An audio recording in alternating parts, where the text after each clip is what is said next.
Welcome back to Dear Rochester, Retire Well. Here's your host, certified financial planner and CEO of Sixpoint Financial Partners, Dave Pulcini. Watch this. All right, Fitz. Let it rip, man. Are we ready? Let it rip. We'll start like the Joe Rogan podcast. We ready? We'll just start talking. We are going to start like that because we've already started, Nick. Folks, Awesome. We're here with Nick Savas from Sixpoint Financial Partners. Nick's a CFP. Nick, who do you work with? Let's just get right into it, man. I work with all sorts of people, but I really love working with high-income people in sales.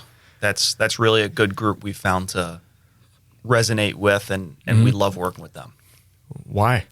What do you love about sales folks, Nick? I think growing up in the financial planning industry, there's a lot of commonalities that I share with folks in that profession, and they have a tendency to want to get stuff done. So a lot of times when we're meeting with them, it's, okay, what do we need to do, right? Because there's a lot of, we can do all the planning and, hey, yeah, we should do this, we should do that. But then it's, okay, we actually need to take some action here. Yeah. And they're pretty good at that. So that's one thing I do appreciate with them. Yeah, so when you're a new financial advisor, it's sales, right? It's and sales. Eventually you learn to turn it to consulting. Correct. So you add in a little business coaching in for some sales folks. I mean, Yeah. if someone comes in making $10 million a year, they probably have it figured out. But then they have bigger financial planning needs, right? Yeah, they're really good at making money. They might not be as good at managing it or trying to preserve it for the next generation, all the different things that we could potentially talk about. So what can you talk about? Oh, there's a lot. Where do you want to start? Oh, wait, well, let's do this. What's the, like when you're meeting with these folks and they're making money? Yep. Let's do this. Let's start with the folks that are just starting to make money, and all the salespeople out there know this. You made nothing. Then hopefully for you, boom. Yep. Now you made some number. Yep. Let's start with them, and then I want to get to what you do for folks that are they've made it. Yep. Whatever, $500,000 or more of income, whatever their number is, they've made it. So when folks are starting in sales, they made $20,000, $40,000, $50,000, $50,000, $200,000. Yep. What do you do first for those people? That's a really good question. Yeah. So that's really common in sales is they have variable income, right? So maybe they have a base, but then they have commission. So they're used to not earning a lot, then getting a large windfall, not earning a lot, then they get a large windfall, or they have a huge spike because they did really well in a year. So for people like that, we want to start out with a foundation. So a lot of times what we will do is actually build a saving strategy, an investment strategy, retirement plan, all the different things that we do based on, and I'll speak to people who have a base of salary. If they're completely commission only, once they get to a point, this will work a little bit better. But we almost treat it as like, okay, your base salary is what we're going to work off of. And then let's create the plan for that. And then when these windfalls or these larger commission checks come in, we have a list of priorities that we have outlined for them. Obviously, them telling us what their values are and whatnot. But I think once we understand that, then we want to start to say, okay, well, if the number one thing we want to do is save 50% of this commission check and get it invested, when that time comes, we know exactly how to execute on it. Or if there's a high interest debt that we want to start to pay off, or if we need to allocate a certain amount for tax purposes, because if we get a large commission check, there's a withholding that is on that is probably not exactly what their tax rate is. So that's going to be all over the board. So things like that, we want to have a plan for in advance. How do you get folks, because that's boring, Nick. It is boring. We all know that. Yep. Super boring. Yep. How do you get them not to go buy a Lamborghini? That's a really good question. I think it starts with what I just talked about. But if we can have some sort of automation in place to say, well, if we have a larger check coming, that we can just almost the pay yourself first concept where we can save that immediately so it doesn't hit their bank account and then they're tempted to do something like that. The more we can start to automate that or put that on autopilot, the better. Mm-hmm. Yeah, I think if I were talking to sales folks, and I was one of them, Yep. You start making money, and it's like, man, you look back, even in the financial business, like how much money did I waste on stuff? Like if you were the sales advisor, if I were a sales advisor, I think my hook for these folks would be something like, I'm going to help you not spend all of your commission on a way too expensive car or house. Yep. So, and it's priorities, goals, all of that stuff. So what are the basic things, like exactly what you're doing for somebody? Somebody walks into Nick's office, they're making $200,000 for the first time. What exactly are you doing for them? Like, what is the action item? And I know there's more questions you need to ask, but give me a basic, like 3 things that you're doing for those people. Yeah, we're making sure that they're saving the right amount. We're making sure that they have saving the right amount, number one, choosing the correct accounts to be saving into, whether that's a retirement account, whether it's a non-retirement account, or something else. And then making sure that the money that's in there is growing appropriately. So, that's going to encompass a number of different goals, whether it's retirement planning, they have a major purchase coming up. So those are probably 3 major things that we're going to make sure that are happening. Okay, so I'm 38 years old. I'm not. I'm way older than that, but I'm 38. You look 38. Thanks, Nick. I've got 2 kids. I've got a house. I've got a car. I went from $70,000 to $200,000. Yep. I've got a little bit of money in the bank. What exactly are you telling me to do? I mean, if you have a little bit of money in the bank, I'd probably tell you, especially if you have variable income, I'd probably tell you first and foremost to start to beef that savings account up a little bit to get to the point where we have an emergency fund, something that how much do I need in there? I mean, for folks in sales, I would. I mean, the general rule of thumb is 3 to 6 months of monthly expenses. Okay. I would lean more on the side of probably closer, if not about a year. I like it. So first thing, year of savings. That's a grind. It's a grind to get there. Yep. And it can feel very tempting to want to do other stuff. Which we can do, but I think that would be the priority, is getting to that point, and then really the floodgates open as far as what we can actually do, because now we have that box really checked. Yeah, I want to get back to that. Once you get that, so if my monthly expenses are $8,000, so I need $100,000 in my bank account. Yeah, I think what I have found in my financial planning practice is if you can separate that by 1 degree of, like, I can't click a button to get that money, or I don't have a debit card for it, or I can't get, 1 extra step keeps people from spending that. 100%. So what do you use for those that, if I save $100,000, where is it? Yeah, it's opening up if people are using a standard bank, opening up like a Capital One account or something that's going to be separate, or a non-retirement investment account that maybe we use. We don't invest it the same way as we would as your retirement accounts, for sure, but something that is a way that and a lot of people have actually said this to me too. That's a really good point. We'll open up an account like that, and then if they need to take a withdrawal or want to take a withdrawal, they have to email me or give me a call. Yeah. And most people do appreciate that, because of course it's their money, and if they need it at the end of the day, we're going to get it to them. But it does provide that extra step, and it does kind of act like a gatekeeper in that sense of, we have to have a conversation, and a lot of times they'll talk themselves out of it, or, we'll have a conversation and we find a better way to actually fund what they're looking to do or what have you. But that extra barrier is huge. Yeah, it gives the advisor an opportunity to ask some questions. Do you ever judge folks that call you to spend money on something ridiculous? Are you secretly judging as an advisor? Never.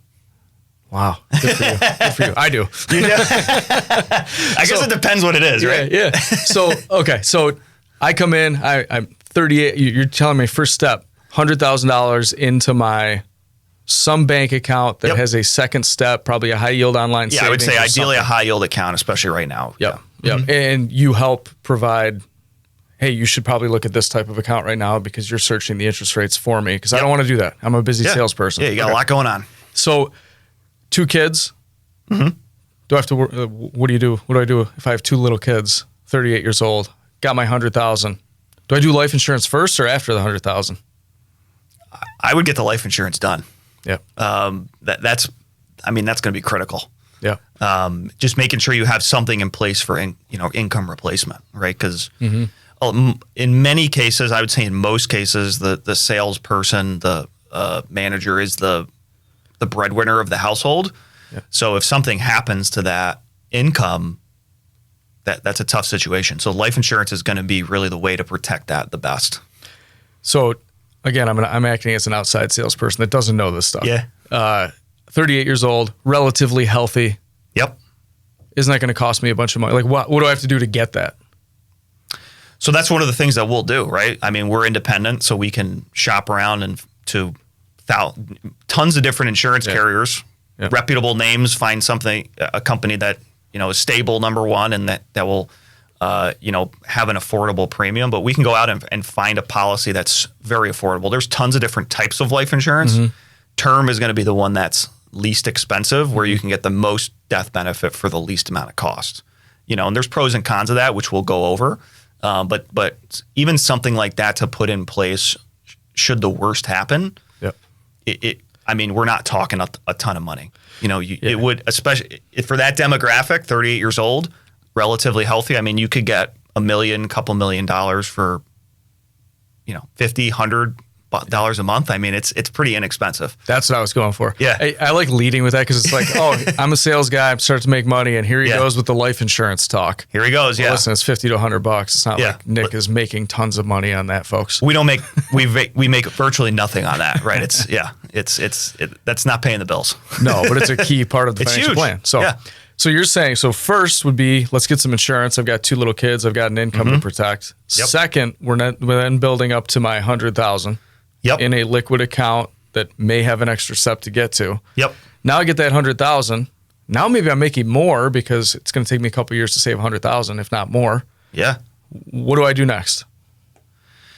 Well, I'll kind of throw in 2 things here. Okay. So a lot of people want to start saving for retirement.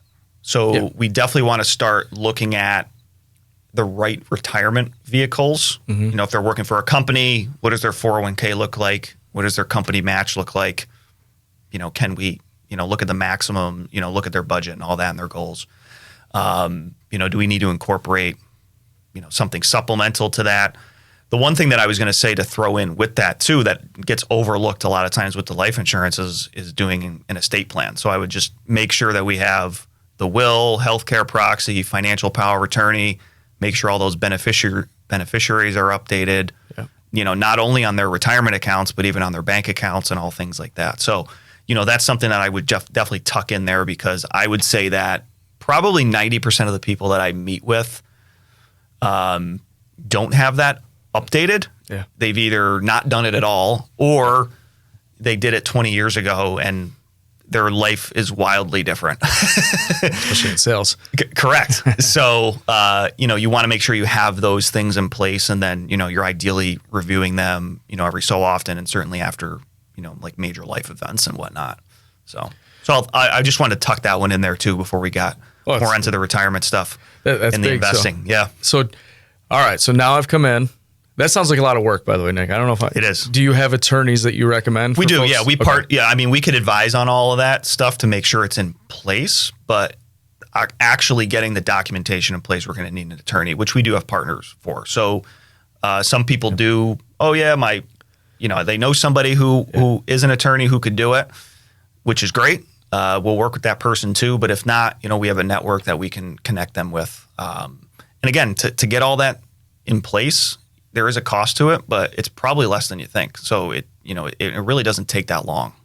It just takes a little bit of time to think through everything, and then the attorney can get all the documents in place. We get them submitted, and we don't have to think about it for a while. That's key. Let's just get this knocked off. Let's just do it. A lot of people listening right now are saying that has been on my to-do list for 17 years. Yes. I just don't. It's one of those things they don't get to. So I have found it most successful for our clients to email the attorney with the people copied on it and say, can you have your staff reach out to these folks to set an appointment? Yeah, that gets the wheels Something turning. has to get it going, especially for the busy salespeople. Yeah. So, all right. So now we have an estate plan. Mm-hmm. We have life insurance. Yep. That is coordinated with that estate plan. That's for a different episode. Yep. I've got my emergency savings. you're talking about retirement and then the best way to save into retirement. So where would you suggest I save for my retirement? We'll go back to what I was saying before. So again, if they're working for a company, we're going to look to see if they have a group plan in place, like a 401k. Is the company matching that? What does that look like? What do we have to do to get that match? Certainly as they move up the income scale, we want to start to look at, how can we start to max these accounts out? Yep. I would then start to look at supplemental plans too. And I know we're going to get to the tax conversation, but this will kind of lead down that path, right? So, what do we need to be doing to save taxes, and the accounts we're choosing can be a huge factor in that. So I would look at that. If they're working for themselves, or they're self-employed, that really opens up a lot of different options too. Then we might start to think about a solo 401k, a SEP IRA, Roth IRAs, things like that we can use for people who are self-employed. So it really depends on what their work status looks like first, and then we can start to drill down from there. Okay, so let's jump into taxes. Yep. If I'm a salesperson, I just made $600,000, and I think it's going to be consistent. And I know the sales folks live in that world. Yep. Right? I hope it'll be consistent. I figured out the system. Could my wife start a coaching company and coach me on my sales, and I could run some tax issues through her? Yes. I don't know if you want to say I don't know if we want this flagged by the IRS, right? Hey, it's all legal. It is legal. It is. I've seen folks doing this before. There are certain, especially if you're running your own business, QBI deductions. If folks don't know what the QBI is, and you're a busy salesperson driving around right now, obviously pull over and look up QBI immediately. Yeah. People are missing out on that, and it may go away next year. It might, yeah. So this might be our last year, right, of a QBI deduction, and we've got a couple months to prepare for either that going away or maximizing that deduction this year. Yep. So, but let's get back to normal tax planning, not talking about our wife coaching us or something like that, and then running stuff through her S Corp and all of that fun stuff. We can talk about that later. Yeah. When you're doing normal tax planning for folks, first of all, what is tax planning? And I'm a salesperson who just made $600,000. Why do I need it? I think tax planning is, I'll put it this way. A lot of times we look at how to save taxes in the current year, which is very important. I'm not going to discount that. But I think proper tax planning is how do we not only look to how we can save taxes in the current year, but how can we position ourselves to save the most amount of taxes over the course of our lifetime. So those can be wildly different things. So that's how I think about tax planning. I love it. Yeah. How do you know, Nick, where tax brackets are going to be 10 years from now? And how do you help me hedge against that? I have no idea. No one does, right? No one has. So how do you, if I make 600,000, I put 50 grand into my solo 401k, I'm building a crazy pre-tax savings. Yep. For anyone that's listened to this podcast, they've heard me say it over and over again. So I want you to tell the listeners. Yeah. I'm maxing out my pre-tax savings with all of the money that I have available for retirement. Tell me why that's a bad thing, or if it is. Well, it's hard to say it's solely just a bad thing, but what it will create is a potential huge tax issue down the line when you have to take required distributions, right? If you build up millions and millions of dollars, which we've seen happen in your pre-tax accounts, if you don't need it or you don't need to take as much as those required distributions, which, you know, the law is going to start changing on that. Right now it's 73. It'll eventually be 75. But those RMDs could be massive. I mean, I've seen people who have $100,000 plus RMDs, and that's all taxable income. So you lose a lot of control over what tax bracket you're in. Say tax rates do go up. Yep. I mean, you're paying that's a great example of tax planning, just, you know, hedging against that in the future. You could be paying tens of thousands, if not hundreds of thousands in some examples, more tax by not planning properly that could have been avoided. So we ideally want to have as much flexibility and as much options as we move forward as possible. And taxes are a big reason for that. So that's one of the reasons why I shy away from just solely pumping all money all into pre-tax, which we see a lot of, just because for a lot of people that's the default. It's kind of the prevailing general advice out there is to max out your retirement account, max out your 401k, which a lot of people just default to on the traditional side, which it's all pre-tax. Yeah, and especially, folks retiring, well, I'll say around this time, they may have a pension. Yep. Those might be gone for most of our sales folks, but they might have a pension. They might have a large 401k balance or IRA. They can collect Social Security. Mm-hmm. All of that is pre-tax money. Yep. So no fault of your own. If your tax bracket goes from 24% to, this is ridiculous, 44%, you are losing a tremendous amount of money that you have no control over because all of your money is pre-tax. Yep. So I come in again, I'm that person. Where do I save to make sure that doesn't happen? Well, if you're the individual making $600,000, the first thing I would generally tell people is to look at an account like a Roth IRA, which is going to work the exact opposite, right? You're going to start creating some tax-free income for yourself. Don't I make too much to do a Roth IRA? That's exactly where I was going, right? Okay. So that's, if you're a high earner, in all likelihood, you make too much. So these are where, a concept called a backdoor Roth IRA can come into play. If you're fortunate to work for a company that allows for something called a mega backdoor Roth IRA, which you can use after-tax contributions to get even more money into a Roth.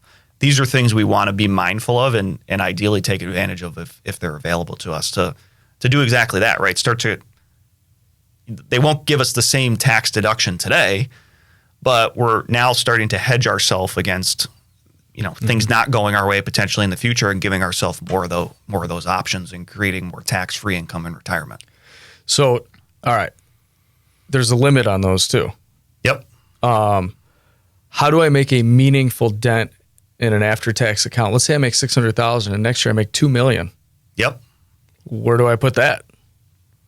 So then we probably have to start looking outside of retirement. I would say for a couple reasons, right? So because of the maximum amounts, a lot of people who are really moving up the income scale, there's just simply not enough to save, right? Yeah. They're going to cap you on, if you're under 50, you're capped at $23,000 into your 401k, 7,000 into your Roth.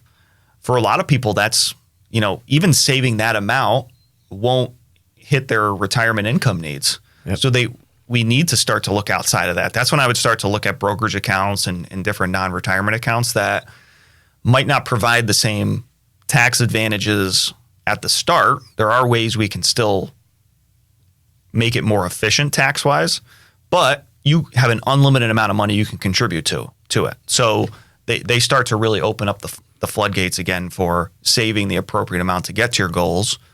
And it has the benefit too of being able to access the money a little bit earlier. Say we want to retire. We have a lot of people that want to retire early. They don't want to wait till the 60, 65. And there are some, ways that you can access money out of those 401ks and Roth IRAs before, the 59 and a half age. But if we want to become financially independent, if we want to retire maybe when we're 50. Yeah. I would probably say we need an account like that that's going to have a lot more flexibility, a lot more liquidity to be able to make that happen. And it's way more exciting. Nick, remember I'm a sales guy. Yeah. $200,000 in my retirement account does not get me excited. I need something crazy. Yeah. And $200,000 in a brokerage account, $1 million in a brokerage account. That's a lot more exciting. I want to know, Nick, where people have I meet with a buddy and he's got $17 million. Is that in a Roth IRA or a 401k? Unless you're Peter Thiel and have $1.6 billion in your Roth, no, probably not, right? So, I forgot about that. Yeah. Besides that, because I do get questions like, where do the really wealthy people? Yeah. Unless it's in real estate or a business itself or in an individual stock, where is that money? It's not in retirement accounts. It's in these after-tax brokerage accounts. It's such a good point. So, most wealthy people it's one of those three places, right? It's either in their business, it's in real estate somewhere, or it's in these after-tax retirement accounts. They have significant balances. Those are very, very common themes that we come across for wealthy people. Yeah, after-tax non-retirement accounts. After-tax yes. Yeah. Yep. And it's the old, you can use it for what you want. And again, I'm in sales. I want something exciting. If an opportunity pops up, and I told you I'm 38 years old, and markets are going to go way down at some point before I'm 50, most likely. It's going to happen. Yeah, of course it will. I want an opportunity to buy some things. I want to be able to be the person that jumps on that when it goes down. It's a great way to look like it, more of like an opportunity account too, right? When the market corrects and we have significant discounts that we can buy low, that account is perfect for that, having cash on the sideline. If a real estate opportunity comes up, a lot of our clients want to get into real estate as some point of their portfolio, whether it's rental properties or something like that. Having money built up in that account and the liquidity to pull it out and fund that is huge. And if a business opportunity comes up, where it's buying equity in a company, when we get into more like alternative investments, those are really where I think that account shines, and why, especially for higher income people in sales, we insist on incorporating that in, because it provides the ability to, it provides those opportunities is probably the best way to put it. All right, going all the way back to the beginning here. I'm gonna see if I can do this off the top of my head. I'm a salesperson. I just came in. I met with Nick. Yep. I got term life insurance policy on myself and my wife. Helps protect my kids, gets me to a certain time in my life, maybe 20, 30 years down the road. Yep. You got me in a savings plan to save a year of liquid savings in a high yield account that I have access to, but there's a step. But it's not, there's a step. Not as easy as just moving it over in your app. You have figured out where the most efficient way to save my retirement dollars is if I have a match, a 401k, pre-tax stuff versus after-tax. We then talked about getting money into an after-tax brokerage account. So now I have these different things taken care of and checked off the list. I've met with my attorney. Who's doing my accounting? Do you have folks you can recommend? Not by name, but of course. Okay. Yeah, we do. We have a network of people. Again, whether it's based on situation, personality fit, we have people that we can connect folks with. Just like the estate planning attorney example. I think a CPA, a good accountant, is going to be part of the team. So what's interesting is, and I don't know if you did this intentionally, we talked zero about the actual investment. Yeah. Like performance. Oh, I got 12%. He got 17. The S&P's up to 17.95. And it's interesting because that's what folks think we do, which all of these different buckets, just because of the time, and I know you're busy, those are invested in a way that matches with the goal. So they could all be invested very differently, right? So, and that's part of your job, is to figure that out. And then you work with people that actually manage the money, that are looking at it on a consistent basis with a process and a system. Yes. Okay. So I've got all those things done. I've got my investments taken care of. How often am I talking to you as my advisor to go over this stuff? I actually don't want it to be a lot, just so you know. I'm too busy. So how often am I hearing from you, and when are we meeting? You're hearing from us quite a bit, whether it's via email with updates. We like to do it.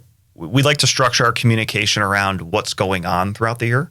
So you'll hear from us during tax time. We'll want to, there's a lot of planning opportunities, it's kind of just like what we were talking about, around tax time. We're getting into the time where we're starting to do a review cycle with our clients now that we're getting into towards the last quarter of the year, right? A lot of, we think about it in quarters, especially in sales, right? So we're getting into Q4. We're going to get into benefit season, right? So we're going to start, maybe having to change our benefits, open enrollment. A lot of what we're talking about have the year-end deadlines. So we want to make sure that if we know where we stand, and if we need to do things by the end of the year, whether it's maxing out our accounts, making sure we're maxing out, not just our retirement accounts, but other accounts like HSAs. We have the right tax withholding strategy in place. So we're structuring a lot of our reviews around that. And we know people are busy, right? So you'll hear from us proactively if it's not a good time, that's okay. We'll work with you, right? So, but that's the one thing I'll stress is you will hear from us. Yeah. we just sent out an email to our client base and all of our clients that was, I don't even want to say the name of the podcast because it got suppressed. It was the last one of the last ones we did. And it had nothing to, and the responses were, it's about investing during a certain year that might be happening right now. Oh, yes. Based on might be happening our politics. Yeah. So the responses had nothing to do with that. It was, hey, Dave, can I change my beneficiary? Hey, Dave, I have an account sitting over here. Can we get that consolidated into this? Yeah. So I know when we do reach out to folks, most of you are not not even, but it's more to be we're top of mind. And if they need something, we're there. Exactly. So how many times am I meeting with you every year? Once, twice, 10 times? For all of our clients, we're going to reach out and proactively review twice a year. Okay. Mm-hmm. So what if I don't want to? That's okay. We're not going to drag you in the office or on a Zoom call. It's okay. We know you're busy. Yeah. All right. So if I want all those things done, Nick, and we'll close this up now. I want all those things that I mentioned, the estate plan, the insurance. I just want you to take care of it. I don't want to deal with it. I'm busy. I'm starting to make too much money, which is a great problem to have. How do I get a hold of you?